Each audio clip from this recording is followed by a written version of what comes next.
Hey, what is up, my crypto friends? What's going on? It is Wednesday, uh, April 25th, 2018, and we're talking about some regulation stuff, EOS's price, holy crap, Nasdaq, and something I'm sure you guys should have heard about by now. If not, you probably haven't been paying attention to crypto news information, so I'm going to share it with you. Is my Ether wallet website, the DNS, the domain name service, was hacked, so people were phishing people's Ethereum wallets.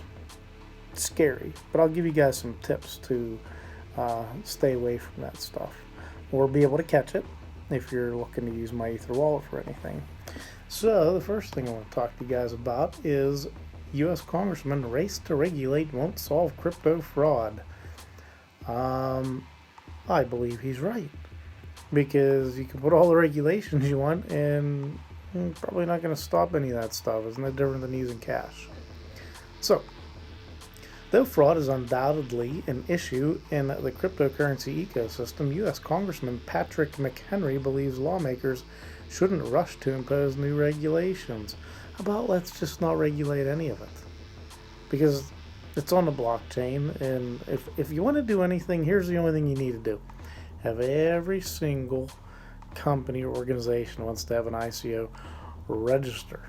Hey, we are responsible if we scam people. If we get all this money and don't use it for anything, then by all means, we should have something done to us.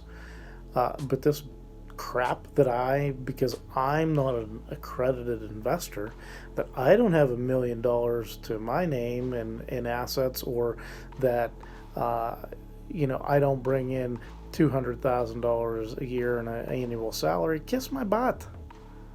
That accredited investors, the only thing that does is keeps the regular everyday Joe like you and I poor. That's all it does. Anyway, it's my fear. This is, Patrick McHenry. You know what? I like him. He's an Irish guy. That's probably why he knows what he's doing. He's pretty smart. It's my fear that Congress and other policymakers get wrapped up in the hype of Bitcoin and feel like doing something, anything, is better than nothing, he told CoinDesk in an interview on Tuesday morning. He knows what he's talking about. And I get it. There's fraud, there are bad actors, there's irrational hysteria in the space, but a race to regulate is not the answer. Oh, Patrick McHenry, I like the way you talk there, laddie. Anyway, he's a North Carolinian. Congressman's comments echo those made by fellow Republican Tom Emmer last month at an event in Washington, D.C., but diverge from those offered by his colleagues on the House Capital Markets Securities Investment Subcommittee. During a March hearing on initial coin offerings in cryptocurrencies, California Representative Brad Sherman, he's my friend Brad Sherman, he's an idiot. That's what he is, he's an idiot. Memorably dubbed cryptocurrencies a crock. Yeah, a crock full of trust. That's what it is. Not a crock full of crap like he's thinking. Well, Michigan Representative Bill Wizenga declared this Congress is not going to sit by idly with a lack of protection for investors. You mean a lack of rules and regulations to keep the average everyday person out of investing and making their money work for them? I think that's what they're probably talking about, filthy jerks. McHenry said in the interview that such hastiness could stifle the innovative potential of the blockchain industry. I'm telling you right now, if our Congress tries to stifle innovation, the rest of the world's going to wake up and take over. I'm telling you right now, the Asian countries, Korea, China, Japan, they're not stifling blockchain innovation. They're not stifling this stuff. They're encouraging it. They are so far ahead of us right now. The best thing America could do, hey, let people invest. You know what? Let people learn a nice hard lesson. Let them fall flat on their face because they were dumb and threw all their money into an ICO that was crap.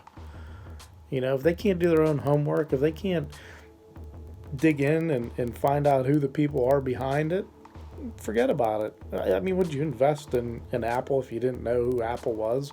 You didn't know who or what products or services they offered? No. Would you invest in any stock for that matter? No. So take that same sentiment and even yank it out of the freaking stock market. The crap that accredited investors can get in on a pre-IPO, so to speak, and get stock at pennies. And then when it's unleashed to the public, oh wow, hey, you guys got to pay the $15 or $20. Get out of here. Tired of this manipulation bullcrap that we're dealing with. It needs to end, folks.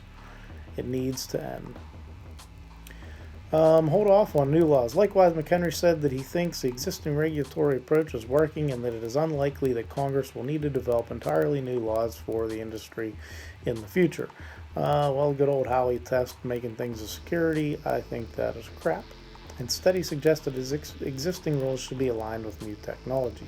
I think we need to take a comprehensive look at the ways this emerging technology already fits within our regulatory structure that exists today before we look at new regulations or new laws that might be needed, McHenry explained. Regulators like the SEC have already exemplified this with their enforcement actions, he said, noting there's a structure there already in an existing law that enables them to do that. That law needs to go away. The SEC needs to go away. For now, McHenry suggests that Congress should focus on learning about blockchain, cryptocurrencies, and their use cases. Yes, they should. They should get educated. But some of those guys, I wonder if they even graduated high school. As for the latter, he is particularly excited about blockchain applications to the areas of crowdfunding and payments for which the technology solves an enormous issue. Abso-freaking-lutely it does. Those two things are just fantastic opportunities, told CoinDesk, but there's so many new use cases that it's hard to keep tabs on. Abso-freaking-lutely. We're in such an awesome revolution, innovation, technology stage with blockchain, folks. If you can't get excited about this, then you just don't care. You're just going to go through life and say la-di freaking da. I'm happy with what's going on. But I'm excited, and I can't wait to see what's going to come out, especially this year. We're going to start to see things hit the floor. They're going to hit the floor running, and they're going to run, and they're going to run, and they're going to run. And guess what? Some of the current things that are out there right now are going to be rendered useless. They're going to be rendered archaic. Another interesting article I came across today, Nasdaq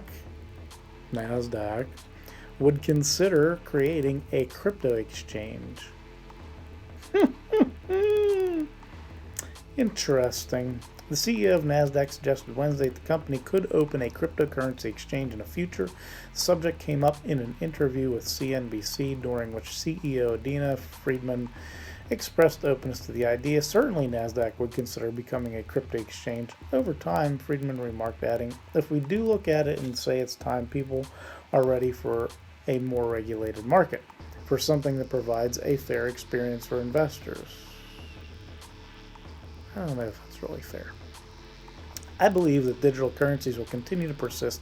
It's just a matter of how long it will take for that space to mature. Once you look at it and say, do we want to provide a regulated market for this? Certainly NASDAQ would consider it. For those people who like regulation, NASDAQ, yay, NASDAQ, great, get in on it. NASDAQ, if they wait too long, they are going to be rendered useless, right? And here's why I say they're going to be rendered useless. The more truthful way to do things instead of issuing stock would be to tokenize and issue tokens, because we can track that digital token on the blockchain and we can exchange it in places that are decentralized, and we don't have to worry about running stuff for only a few hours out of the day where things could be traded. We can just trade our tokens all day long based off of how they work. So the same concept like how we have ICOs, but you could simply just take something like Veritasium and veritize these stocks, and they could be traded freely, and the free market would speak, and we wouldn't be trading these derivatives. I mean, think about the millions of stock that get traded. Do you think, do you really think these stock exchanges have all those full pieces of contracted paper? No, they don't. because at the end of the day, it's not all settled. I can promise you that. All right, so that's cool. Nasdaq's looking at it, but again, regulation, it's like a 4-letter word to me. Another cool article: crypto exchanges pause services over contract bugs. What kind of contract bugs? Bugs. It is springtime. We're going to start seeing more bugs, I'm sure.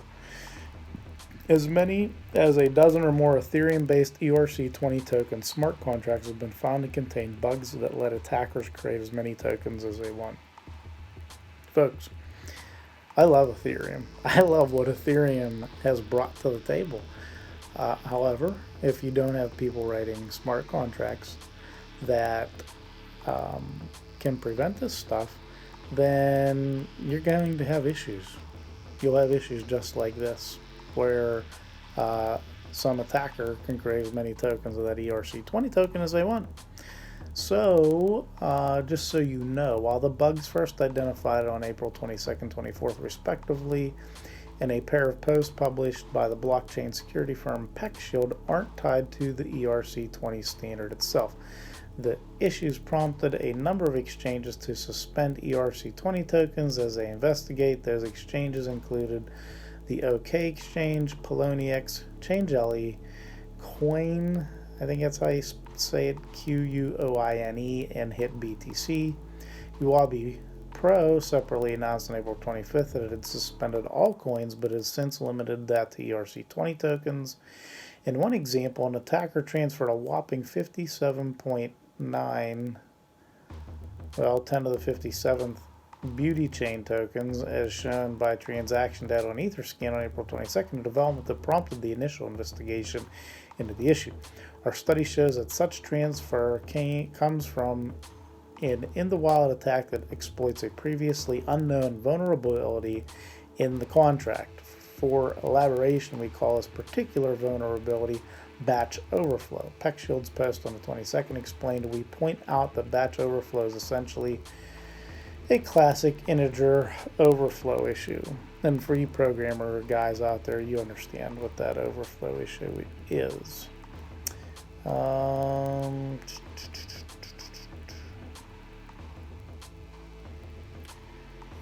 So if you can't get any ERC20 tokens on any exchange you might be using, that would be why right now. EOS is nearing an all-time price high. There's lovers of EOS. There's haters of EOS. And then there's people like me that like to evaluate a platform based off of who's behind it. So I like EOS. I like EOS because Dan Larimer is one of the main developers of EOS. Dan Larimer created Steemit and BitShares. And he didn't just up and leave. He told the people that once I get done with this, I want to go on and do my thing. I want to go do my thing. And Dan Larimer worked on Bitcoin with the Satoshi Nakamoto person and or group, whomever, whatever they were. But anyway, so EOS is getting closer to their main net going live. For those of you who don't know, EOS did a year-long ICO. So every day they auction off basically 2 million EOS tokens, or ERC20 tokens. And depending on how much Ethereum you put in, that determines on how much or how many EOS tokens everyone will get. And so the price, and it seems like people are able to kind of guess or know when to stop putting in. But lately it's been for every one Ethereum, you'd get about 50 to 60 EOS tokens. But you can go to eosscan.io, and you can look at all the different days and the amounts of Ethereum that people paid and what the actual price was per Ethereum. But it's kind of interesting, but it was a way to raise a lot of money over time and not release all these tokens at once. And the other interesting thing about it is it kind of prevented whales. Typically when people have a pre-ICO or an ICO that's open to the public, you have those people that have a ton of money sitting there and they buy a ton of it. and then they take it to exchanges and they play around with it and manipulate it. And that actually, you can go find out on Twitter and some other places. There was a Telegram chat that was going on, and some guys have been manipulating the markets with ICOs and stuff. So I think it's caca. I think it's shady. I think it's immoral. But hey, do whatever you want. Eventually something's gonna come out and get you. It's gonna bite you. All right. But anyway, EOS's price is very close to its all-time high. As of writing, the world's fifth largest cryptocurrency by market valuation is changing hands at $14.61, and that was right around almost 5 o'clock today. This article was written. But anyway, come June 1st, I believe, EOS tokens will be able to be turned into actual EOS coins, if you want to look at it that way. So the tokens are what we have now, or what people would have now, if they're either getting them on exchanges or they are doing it through the daily ICO. But when the mainnet goes live, as long as you have registered your EOS, your ERC20 EOS tokens, and you can go to their website to do that, as long as they're registered, you basically are creating a private key when you go to the website, and then you kind of tie it in and link it up to your MyEther wallet or not your MyEther wallet, but your Ethereum wallet that's holding your EOS tokens. And then when the mainnet goes live, you'll be able to claim your EOS coins. And there's some interesting things going on with the EOS blockchain. First of all, it's a delegated proof of stake type of blockchain. So from what I understand, there's 21 delegates, which is low, which to me, I question it because it's kind of centralized in that aspect. But companies want to do things on that blockchain. They are going to rent capacities basically of the blockchain. So depending on how many EOS they have to their possession, will determine on how much capacity they can use, which is kind of cool. So you have to check some stuff out. If you already had your EOS tokens and you didn't register them, because there's some companies that are doing airdrops already, like EOS DAC did an airdrop, which is Decentralized Autonomous Community, I believe is what it was standing for. And I think there was one other one. But EOS is going to rise.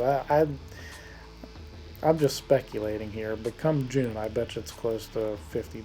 I say $35 to $50 for this thing, and if things go well, you're going to see it run and take off.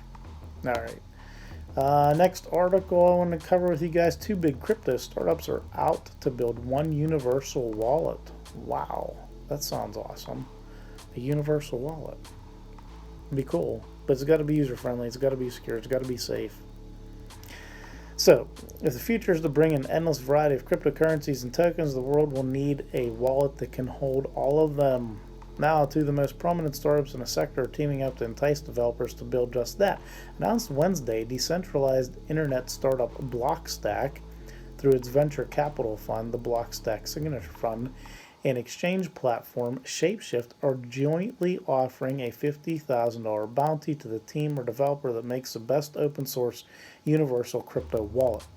Contestants need to use Blockstack's authentication, storage, and encryption technology combined with ShapeShift's API for token exchange.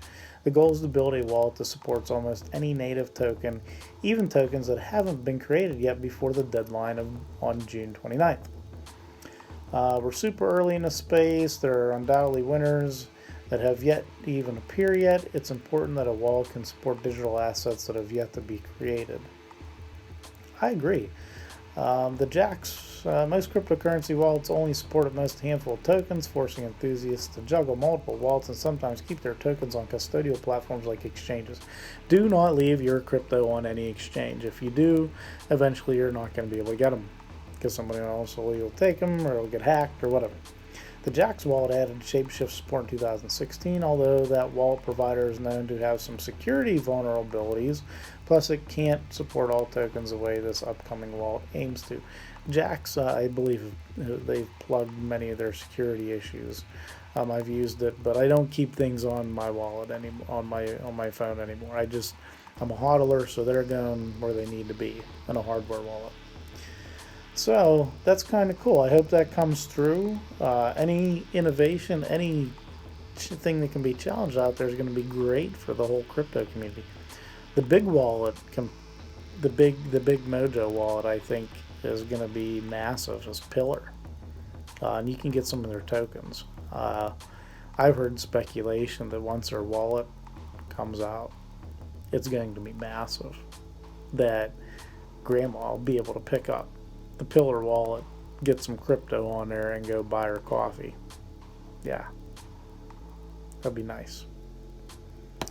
And finally, if you didn't find out yet, you should have heard. My Ether wallet, the DNS server. So if you guys understand how websites work, there's actually an IP address, 110.52.23, whatever the heck that number is, right? That's how addresses actually work. But a domain name service is linked up to that actual IP address. So users of My Ether Wallet, a web app for storing and sending Ether and Ethereum-based tokens, experienced an attack Tuesday that saw users of the service lose around $152,000 worth of Ether. I've heard the number is higher to like 300,000, but who knows?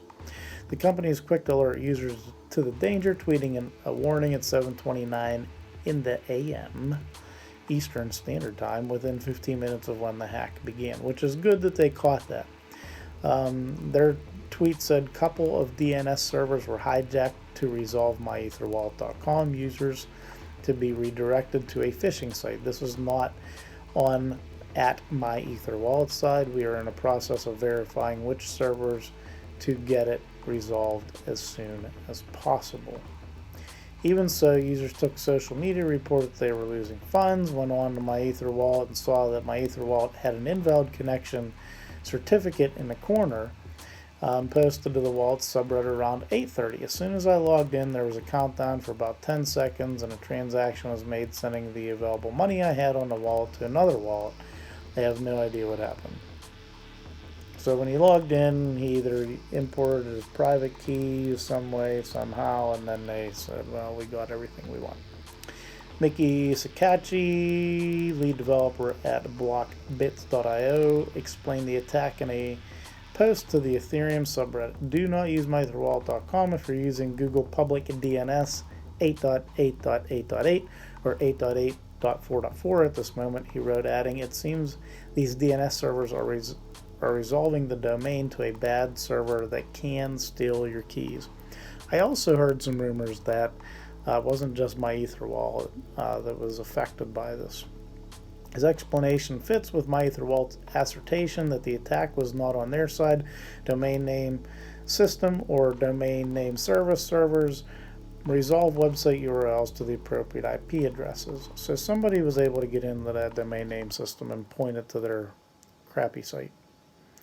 Money on the move. As of press time, the affected funds are being shuffled around and broken into smaller increments according to the data from blockchain information provider Etherscan. Initially, the Etherscan Block Explorer showed this one address as having received 179 inbound transactions starting at 7:17 and totaling 216 Ethereum, or nearly 152,000 at the time of writing. The attacker sent 215 Ether to another address at 10:15. Since then, the funds have been split further, with increments being divided between multiple wallet addresses. According to My Ether Wallet CEO Casella Hemachandra, all the DNS servers are resolving back to the correct addresses, but I want to wait another hour or so, he added during a conversation on Skype. Hemachandra said that the hackers were apparently large enough to do a DNS poisoning attack on Google public DNS servers, which made it cache a malicious IP address for myetherwallet.com. Google fixed the issue in a very short time, he went on to say. It is really unfortunate we live in a world where even the most secured websites are prone to these kinds of attacks. He told CoinDesk, I'm sad about this, and I hope the My Ether Wallet team will be able to educate users, convince them to use hardware wallets and local versions of My Ether Wallet. Local versions of My Ether Wallet. So if you go to myetherwallet.com right now, or you can go to mycrypto.com.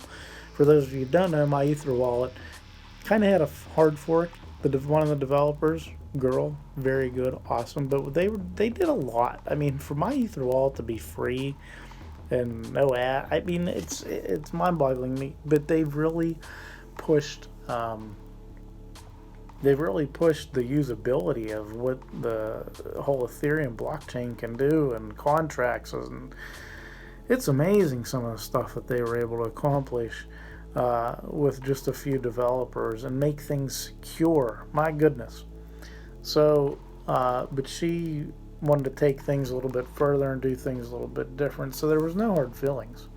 So you can use mycrypto.com or myetherwallet.com. Either one will work. I've used both. I'm just so used to typing in my Ether wallet when I do things. But anyway, what you should do is run a local version. Because you have to understand that the My Ether wallet is nothing more than a window. It doesn't need the web platform, so to speak. It doesn't need the web server where it's running to actually run. Now, I haven't installed it locally, but they do have instructions on their website to run it locally, and also use a hardware wallet. Hardware wallets keep your private keys from getting into the wrong hands. It's as simple as that. So, where are we at? Where's coin market cap at? What's the market cap at? Most people cover this at the beginning. I'm covering it now. We are at 389 billion. All right, so we are down roughly 40 billion from yesterday around this time. Just a little correction, folks. I think that's all it is. Maybe we go down, but I don't think it's going to be a long 3-4 month long drawn out haul like we had. So hang tight, hodl tight, and we'll be fine. You'll absolutely be fine. But now's the time to buy. Buy the dip. Buy that dip. Buy that dip. Okay. Bitcoin right now is at $8,841.94. Ethereum's at $617. I don't care about Ripple. Bitcoin Cash is at $1,313. That's another thing. I'm getting really irritated at some of the supporters behind Bitcoin and Bitcoin Cash. If you're one of these people watching this, and hopefully you get this in front of you, stop. You're both great coins. You're both great blockchains. Okay? Bitcoin today was trying to send some to an exchange to get some extra coins for some stuff. 2 hours to finally get one confirmation. Yuck. Bitcoin. I don't like you right now, Bitcoin. I'm not bashing you. I understand why. And of course, the mempool, I looked at it and it kept going up and up and up. Things were backing up, and there was a lot of small transactions. I have reason to believe that it quite possibly could have been spammed with small, little, minuscule transactions. And that has happened before. It has happened. So, Bitcoin Cash, I don't like, and I'll call him out, Roger Ver, I don't like that you're trying to get into this name-calling thing with Bitcoin and Bitcoin Cash. Just support both of them. Promote the positive stuff that Bitcoin Cash does. Okay, that's all you need to do. You don't have to bash Bitcoin Core and call other people out about all that stuff. I'd rather support Bitcoin Cash, but because of the transaction fees are really low, and it's fast, and they're coming up with a hard fork. If you guys want to look into that, I'm not going to bother with it because I have I actually have very little, if any, Bitcoin Cash. EOS $14.71 right now. Litecoin $144.86. It's down about $20, about 10% from yesterday. Cardano, there's a good one to grab right now if you're looking for a good cheap coin. Number 7 in market cap, 27 cents right now. You should load the boat on those because I think it's going to be another big one like EOS. Imagine this time, maybe next year, Cardano will be up there hitting those nice numbers. Tron, wow. Tron is bucking the trend. 7 cents right now. My goodness. Who else is doing good? Monero looks okay. Looks like it dipped and popped back up some. That's good. Dash is 458. QTUM is $19.11. It's not too shabby. Zcash, $283. Nano, that's one that I'm keeping my eye on. I don't know what I want to do about it. It used to be Rayblocks, but it's now Nano. They're doing their whole crypto thing just a little bit different. You should definitely check it out. Zero fees, practically instant transactions. Just a lot of good things going on with it, but I'm just not sure. Just not sure about it. And where is my lovely little smart cash? I love me my smart cash. Oh, Veritasium's at $110. Also, you guys should get on Telegram groups. For any coins, tokens, whatever you have, get on the Telegram groups, Discord channels, whatever. Get involved. Man, I was in on Veritasium's Telegram, and there's some speculation that there's a well that keeps smacking the price down, which is fine. Whatever. Do what you want. Eventually, they won't be able to do that.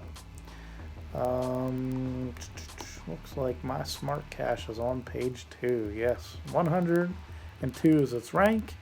16 cents, almost 17 cents. It's a good one to get. A very good one to get. You have 1,000 of those suckers, so 1,000 smart cash should cost you almost $1,700 right now, right? No, I'm sorry, $170 for 1,000, and you earn smart rewards. Can't complain about that, which is free smart cash coins. So don't be afraid to check that one out. Zencash, I just heard, was getting listed on another something or something. I can't remember. But that's neither here nor there. All right, folks. So I covered a bunch of different things. Just updated you on a bunch of different things. Oh, Litecoin Cash. I'm not going to do a video to show you how to do it because there's a bunch of other videos out there to do it. But those of you that followed me, if you have your Litecoin still in your Jax wallet, move it off of there, and then you can download the Coinomi wallet, all right, on your phone.